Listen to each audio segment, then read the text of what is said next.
कंधमाल जिला फुलबाणी सहर निकट जुरांगी पेट्रोल टांकी पाखरे भयंकर सड़क दुर्घटना घटी जड़े युवकर मृत्यु होईछि।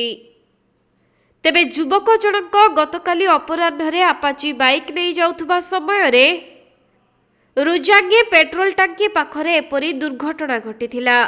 आउ बाइकटे द्रुत गति रे जाउथिबारु एपरी दुर्घटना घटिथिबा स्थानीय लोके प्रकाश करिसेंती।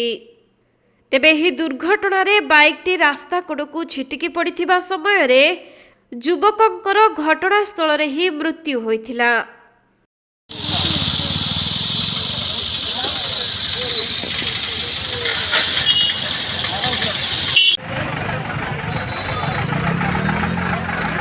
कंधमाल जिल्लारू गणेश नायकंक रिपोर्ट कोणार्क लाइव।